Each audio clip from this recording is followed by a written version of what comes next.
So without further delay, I'm going to introduce our speaker for today, Tara Cantanzaretti from the HRPO is going to talk to us today about non-human subjects research, exempt, and expedited reviews and what you need to know. So I'm going to turn it over to Tara. Hi, good afternoon.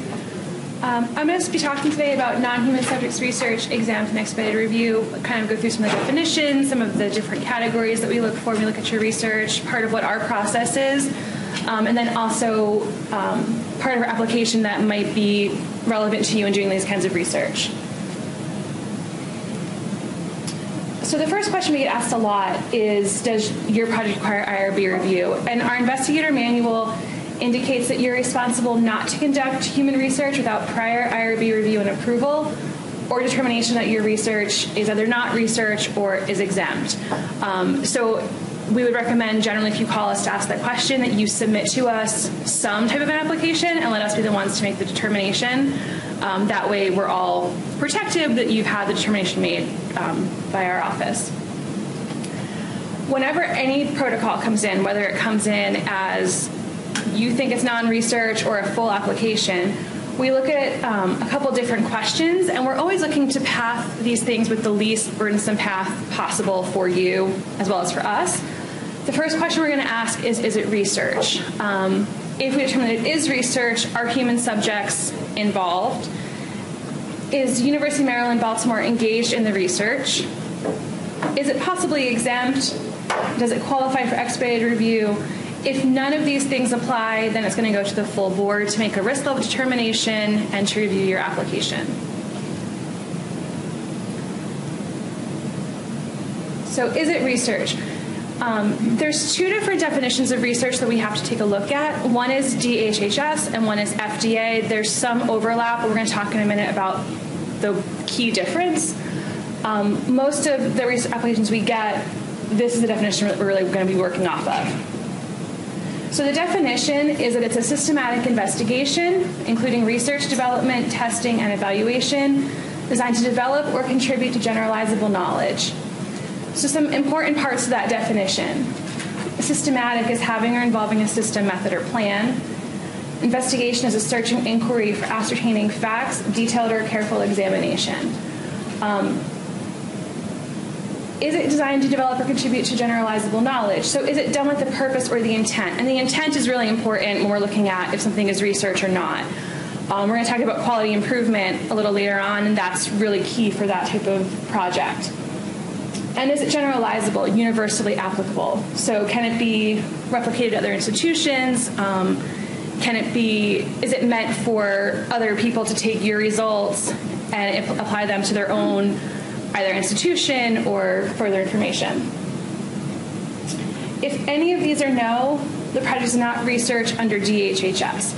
And so if we're looking at an application and we get to this part, we're going to at that point say you're not doing research, no further review is required by us. If we do say that it's research, we're going to ask the next question of, is there a human subject involved? A couple parts of this definition. A living individual about whom an investigator is conducting research. So when we think about living individuals, if you're doing a project and all of your data is from the death index, nobody's alive, we stop there and we say it's not human subjects research. Other example would be you're doing a program evaluation, maybe you're sending surveys to other institutions, and in that survey, you're only collecting data about their program. You're not getting anything about the person answering the survey, any of their students. At that point, we would also say there's no living individuals, it's about the program. Anything else, we're going to have to continue on with the definition. Is there interaction? Communication, interpersonal contact, and this can be either in person or email, anytime that you're talking to somebody or having any kind of communication with them. Or intervention, physical procedures by which data are gathered. If either of these are no, we're going to continue on to the last part of the definition, which is private identifiable information. And it has to be both for us to consider you to have a human subject. So private is information that the person who's giving it expects that there's no recording taking place. or they've given it for a specific purpose and they reasonably believe that it's not going to be made public. So the most common example of this would be a medical record. Person goes to the hospital, they have, it has to also be identifiable though, so the person who's getting the data is able to readily ascertain the person's identity. So if you're getting medical record information, but somebody has already taken the database and taken out all of the identifiers, we're going to say that you as an investigator are not getting information that meets both of those definitions. So maybe there's data that was collected in another study. They've closed the study, database is all de-identified. You find out they have this database and you want to work with them to do some further looking into their information for maybe a research question that you have. So as long as the person who collected it is not involved in your project, we would consider that to be not meet both of those criteria. So if one of these three is yes, you have a human subject. If all three categories are no, we're going to say it's not human subjects research and no further review is required. The FDA has a little bit of a different definition with additional requirements.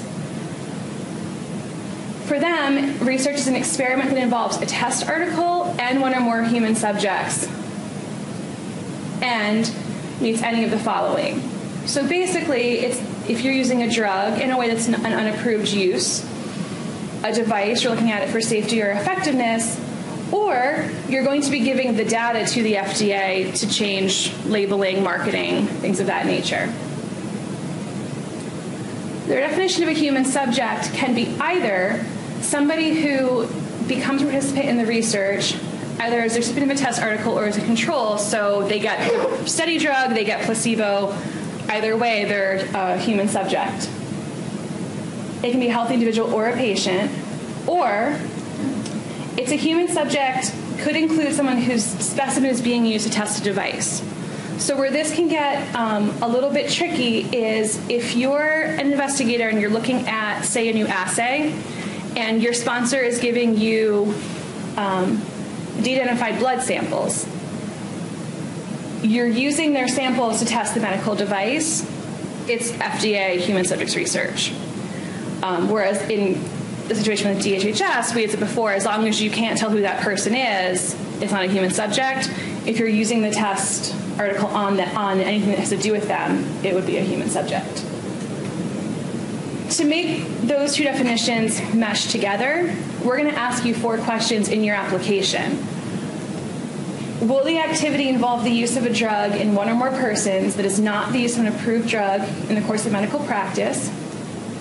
Will the activity evaluate the safety or effectiveness of a device?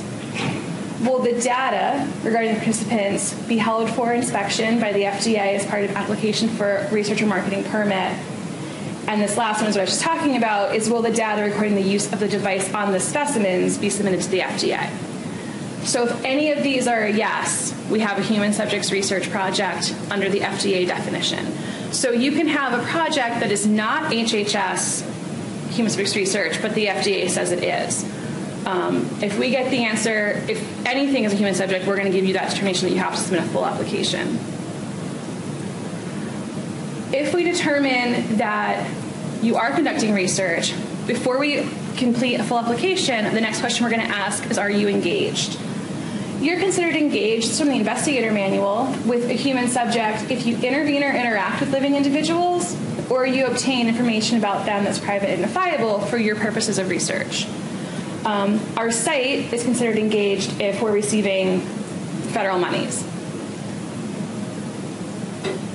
You can be not engaged in research, though, and so these are kind of the, I guess, caveats that you want to be looking for. HRP 310 is a worksheet that's going to list all of the different categories, and there's over 10. You can find that on our website.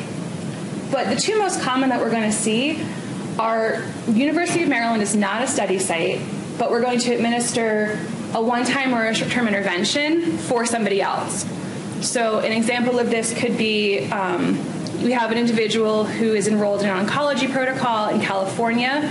They're coming to Maryland for a month to visit relatives, and they're going to be missing one of their treatments at the study site in California. So an investigator out there can call here and say, we have this patient coming, they need to get this drug or procedure done, can they do it at your site? We're not considered to be engaged in the research, we're just helping out somebody else for the patient's safety.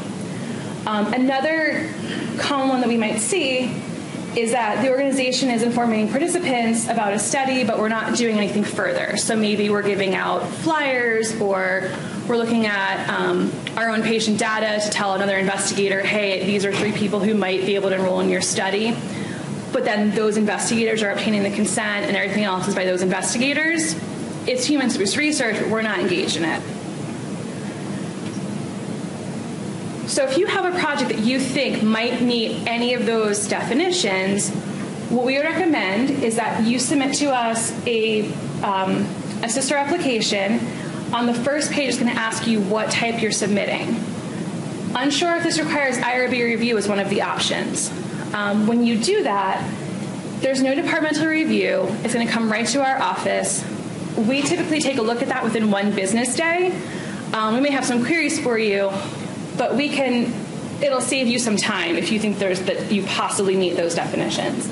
On your end, you only have to do a brief project summary and respond to 8 to 12 yes or no questions that break down the definitions that I just showed you. Is it research? Is there an HHS human subject? Is it FDA research? If we determine it's research, we're going to have you withdraw it and submit a whole new application, but it saves a lot of time on your end if we look at it that way first. Okay? If we say that it's not research or not human subjects research, we're going to send you an acknowledgement letter.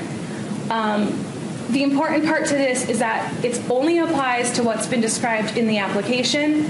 And if any changes have to be made, you actually have to submit a whole new, unsure if this requires review, application.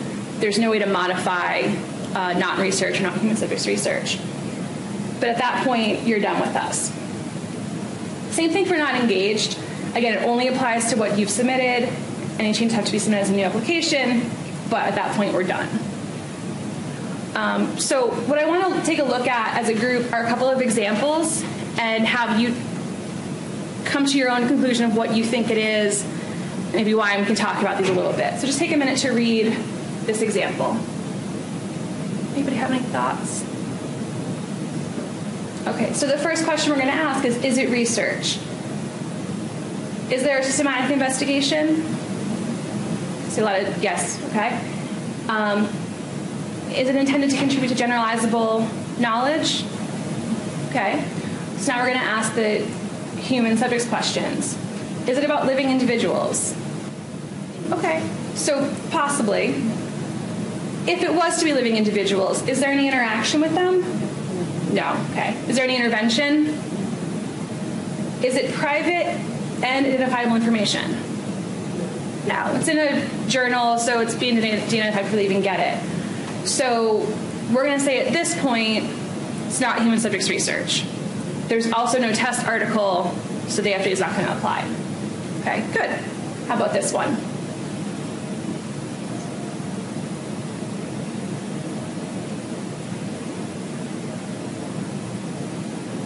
Any thoughts? And I guess it all depends on what demographics they're collecting. Okay, so we're going to ask the question first, is it research?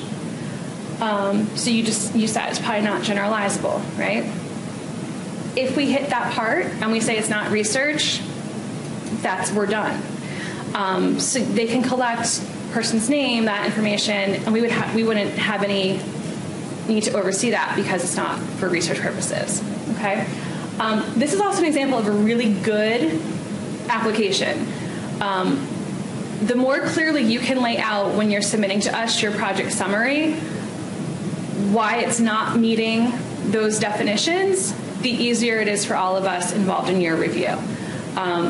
We see everything from one sentence to full proposals, but just make sure that you're understanding what you're submitting to us and you can kind of clearly communicate that in the initial process. Okay. Next one.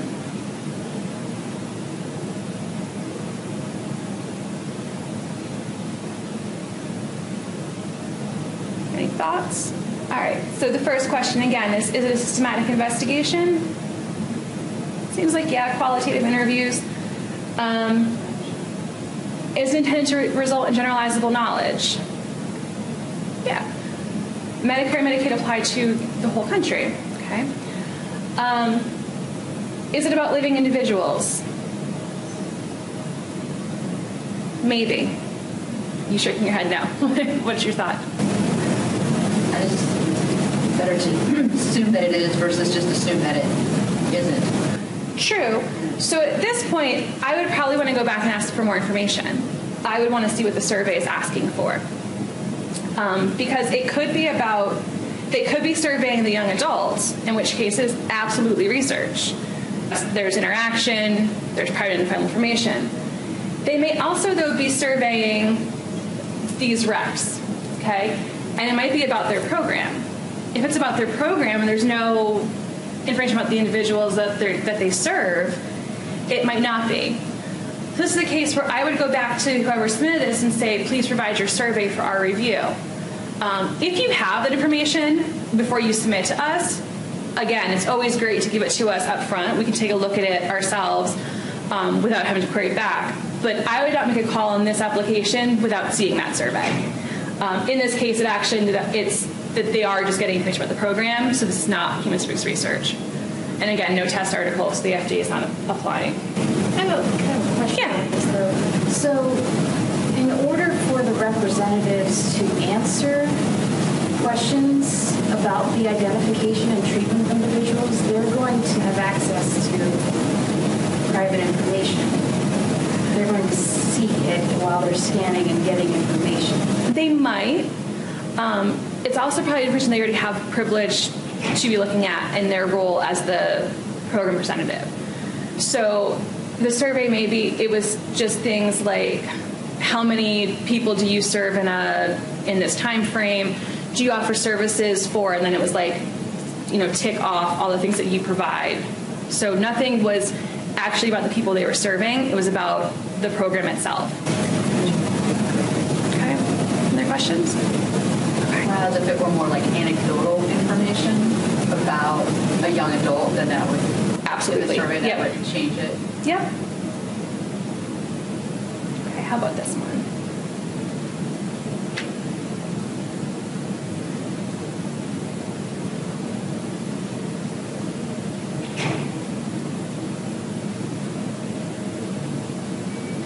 So do we have systematic investigation?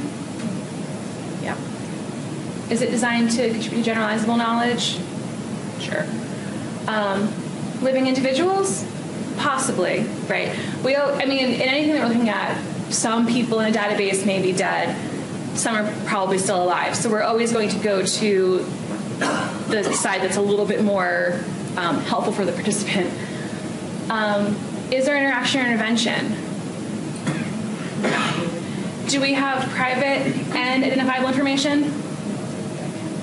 No. We have private, right? This is probably medical record information, but it's de-identified. So no human subjects are involved in this research project. There's no test article, so this is not human subjects research. And the last one.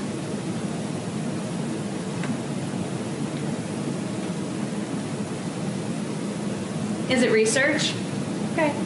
So this one, to me, looks like the first part the teacher was doing as part of classroom instruction. It was their normal, probably for quality improvement, how was my class this semester, right?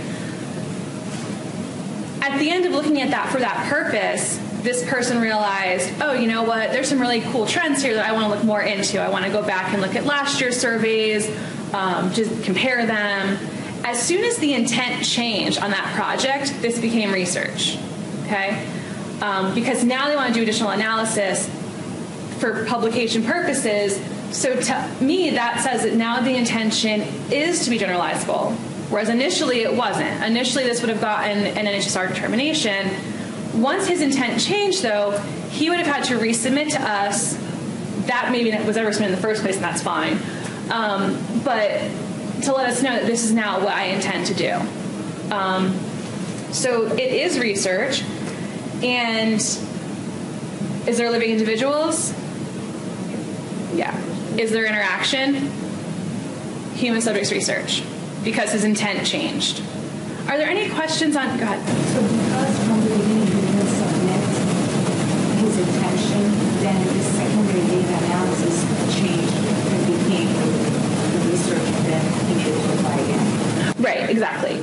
So I think most teachers do a survey at the end of their semester to ask. So that would be, it's not research, it's not intended to result in anything that is going to go to another institution to say, hey, my class was great and you should do this too. That's the purpose changes. Exactly. The other thing is the tricky part is I didn't get about the programs.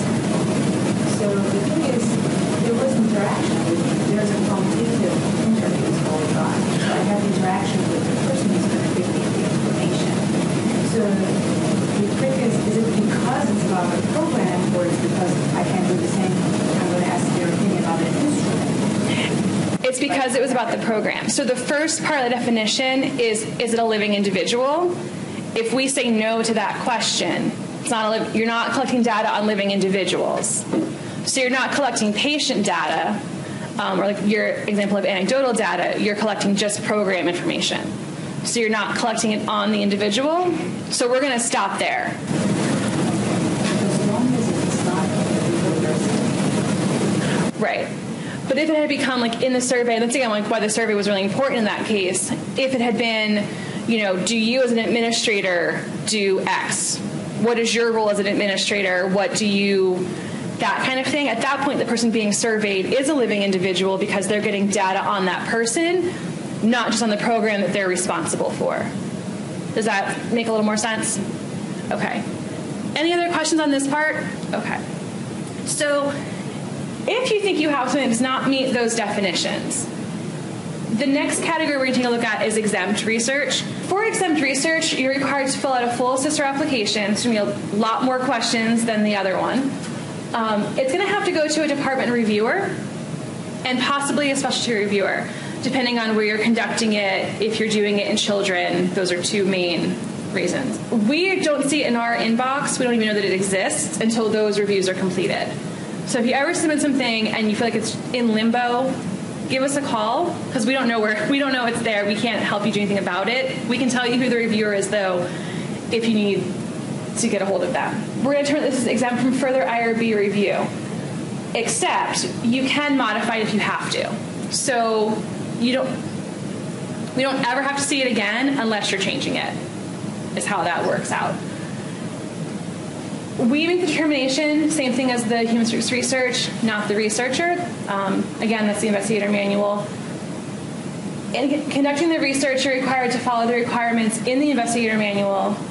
And so your ethical obligations are not any less than they would be for a clinical trial. Some general exclusions. Exempt research cannot be FDA regulated, so it can't involve a test article, and it cannot involve prisoners. There's 6 categories that the regulations acknowledge as exempt. HRP 412, again, on our website, will give you all 6 of those categories. I want to talk about 3 that we see the most commonly on this campus. The first one is exempt category 1, and this is research conducted in established or commonly accepted educational settings involving normal educational practices. Both the procedures involve normal educational practices and the objectives. So everything has to be normal, like classroom technique. Some examples of this. A study comparing 2 curricula that are currently being implemented at an area high school. So maybe we have a researcher who's involved in Baltimore City school system, and they're going to take a look at the results of a history class curriculum in school A versus in school B. The kids that are being taught as they normally would have been, because they go to school there, that's what their curriculum is. We're just looking at the information to see which maybe is better. A study of a new reading technique on delayed readers in 2nd grade. So we would have, if we have delayed readers, there's always going to be an intervention, or there should be an intervention by the school to try to address that issue for them. So there's a new process in place. Maybe there's a new technique that came out that they're just testing out. So again, this is really what the kid would have done anyway, right? Or a little bit more relevant to our institution, we have an assessment of an educational technique, like a medical simulation of clinical scenarios. So we sometimes see where at the hospital they're testing out, there's like a high stakes clinical scenario. They don't want to use it in a patient. They don't want to try it in a patient. They're not going to teach you on a patient. They're going to simulate it. And so they want to see if the results are positive to that, if people are learning what they're supposed to learn. So that would be exempt research in that category. More commonly, what we see is research that involves the use of educational tests, surveys, interviews, unless, and the end here is really important.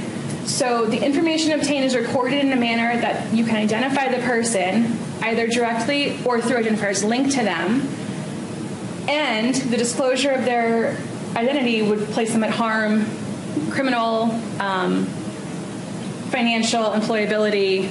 It would hurt them if it got out, what they were saying. There's a caveat. This generally can't involve children, this category. Some examples. So identifiable is not necessarily just PHI. So if you're doing a survey of a class of students and you're asking for not their name, but you're asking for their age, so it's under 89, it's not PHI. You're asking for maybe the state or country they came from, their gender, and what program they were in before they came to Maryland. As a teacher who has maybe 50 students in that class, you may be able to figure out, based on comparing or combining those information, who that person is, right? So we're going to look for the PHI, but we're also going to try to figure out, or to have in mind, can you figure out who that person is by their answers? And that's actually okay as long as the other part won't impact them. So you have to consider employability and reputation.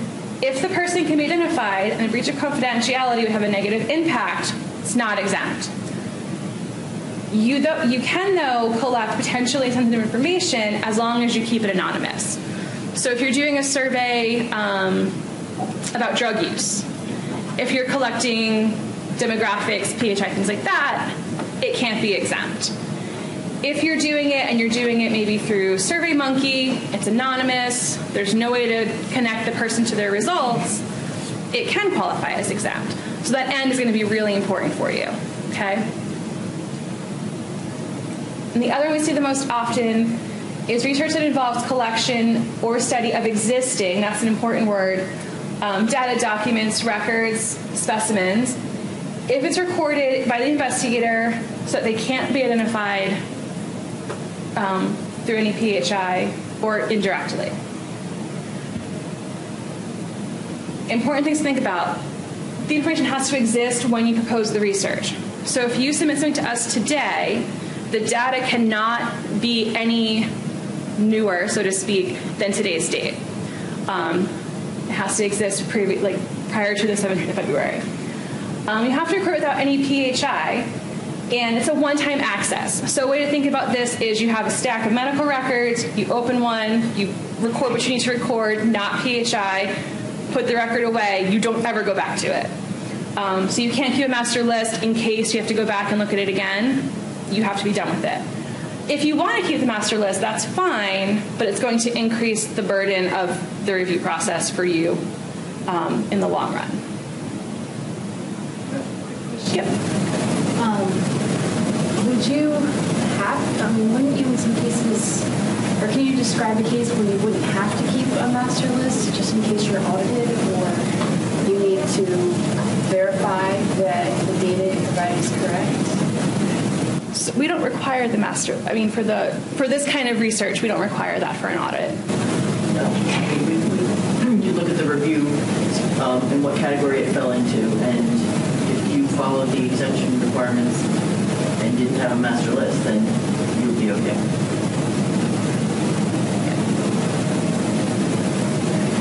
We had a question with regards to the collection of data by interview. Okay. And in terms of the data being anonymous, would you see it differently having an interview recorded versus just taking notes about the interview? Yeah, probably.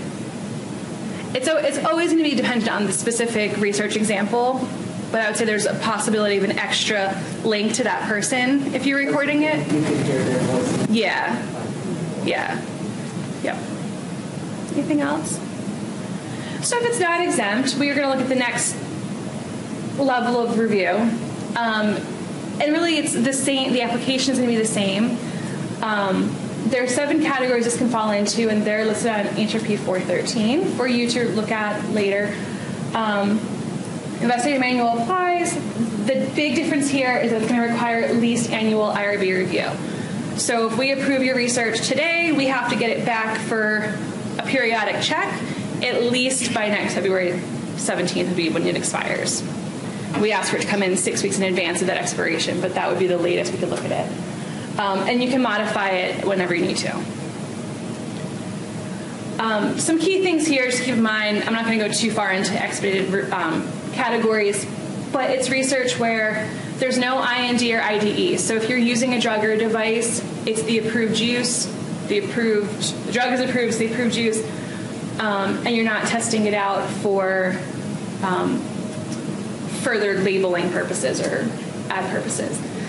If you're collecting blood, we limit the amount as well as the number and timing of collections. One thing I'll mention here is that if you're doing blood draws by a catheter, it's not one. We don't consider it to be one blood draw. We consider every time that you go to get the blood to be a new blood draw. So it's the same as if you were sticking them for this category. Non-invasive collection of specimens or data, materials that have been collected for any purpose or will be collected for non-research purposes, and individual or group characteristics like surveys, interviews, focus groups. So if we can't fit you into the exempt, we're going to go to this next level. If these don't fit, it's going to go to the fully convened IRB for them to take a look at. They can still say it's minimal risk, but they have to go and make a determination. And then once they do that, if it is minimal risk, then follow-up reviews will most likely qualify for expedited review, annual review modifications. Some considerations.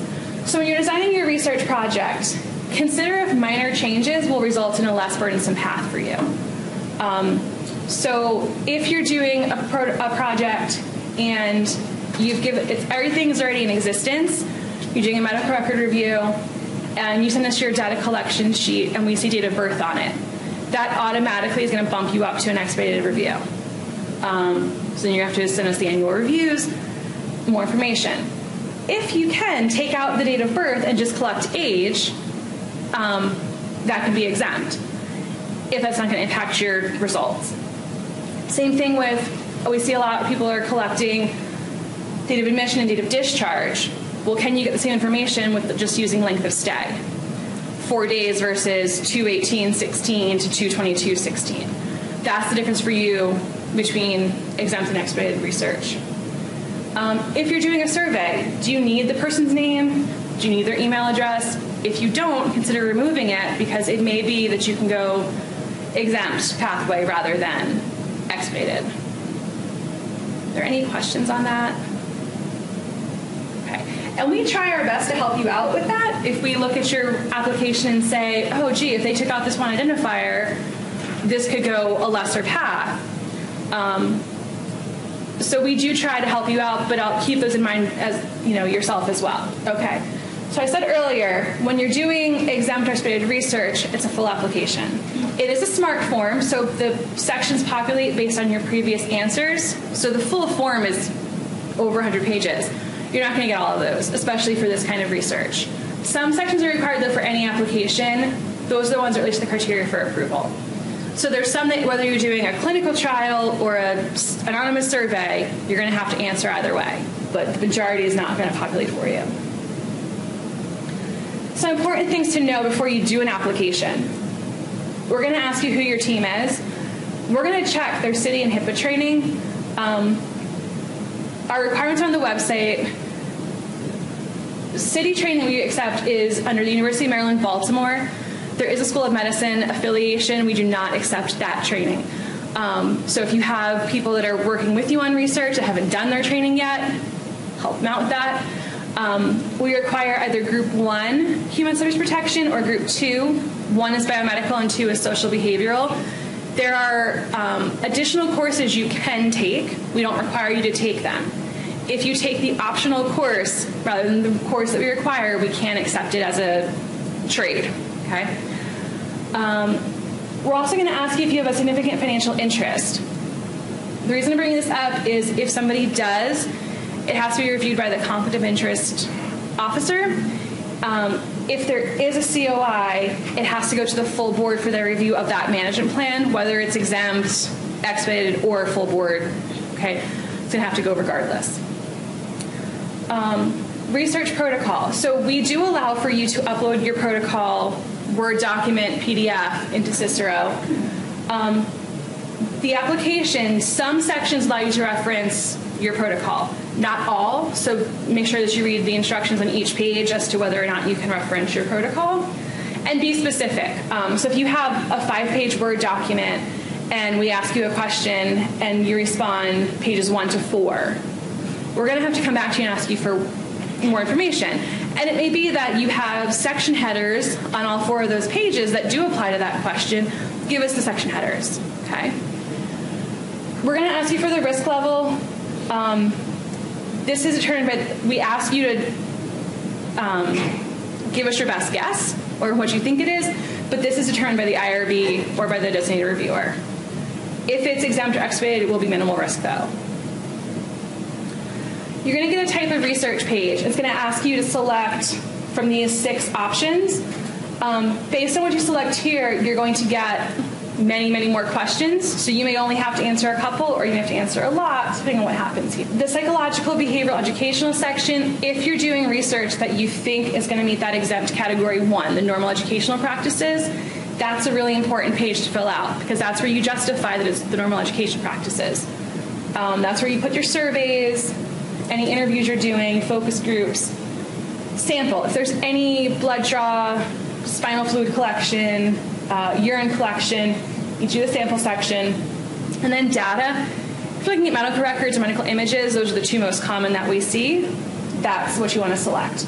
There is also a none of the above category. Most of the time it's not going to apply to anybody to research at this point. So generally speaking, if you're looking for an exempt or expedited determination, it's going to be these 3 that you're looking at. Samples. We're going to ask you if you're collecting samples, if they're already in existence or if it's prospective collection.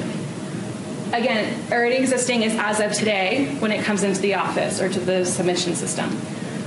If you're collecting prospective, we're going to have to ask you how much, what, when, if it's just for research, if you're doing it at the same time as a clinical draw, if it's leftover from another clinical purpose. These are all impact the category that can be approved underneath.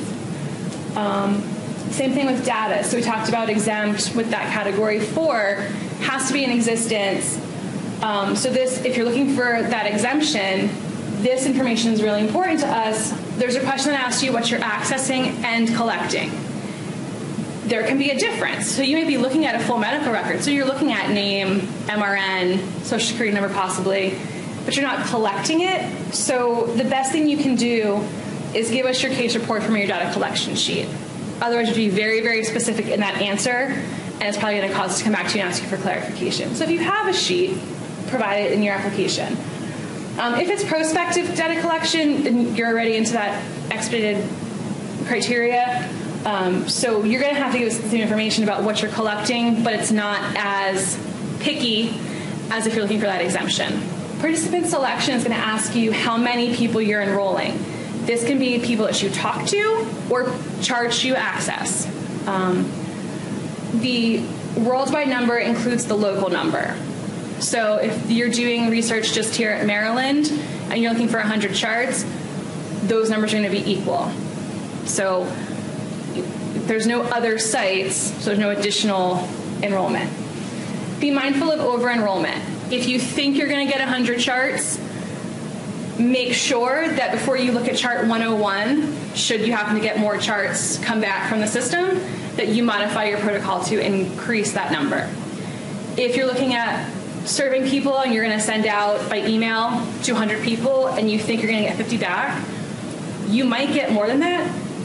Probably put in your number that you may get 100. Whoever you're going to email, include them as a possible participant to avoid over-enrollment. If you over-enroll, you run the risk of having your data not be able to be used. So be mindful of that. language. If you're not interacting with anybody that speaks in their language, just choose English. A common misnomer is that if you're looking at charts that people may have spoken other languages, that's okay. You're not talking to them yourself. English is fine. For vulnerable populations, consider autonomy and risk. Most importantly, if you're enrolling children, if you're enrolling people who are cognitively impaired, if you're interacting with them. I put chart review here because if you're doing a chart review and you're using charts from shock trauma, most likely they were cognitively impaired at the time of their medical treatment. For your purpose with them, there's no interaction. So we don't need to consider if the cognitively impaired people are being protected in the same sense as we would have to if you were doing a survey or some kind of clinical intervention. Make sense? Okay. Recruitment. If you're calling people or sending them a letter and email to introduce yourself and your research, we need to see it. In some minor risk studies, this is basically your consent process. So you're telling them who you are, what you're doing, why you're doing it, who they can call for questions, and that it's voluntary. We're going to ask you about the risk of the study as well as the benefits. Important to know is that just because your study is minimal risk does not mean there's no risk. And one you always want to consider is confidentiality. These questions you're going to be asked in any study. If they don't apply, so say for example you're doing a chart review, there's going to be no withdrawals.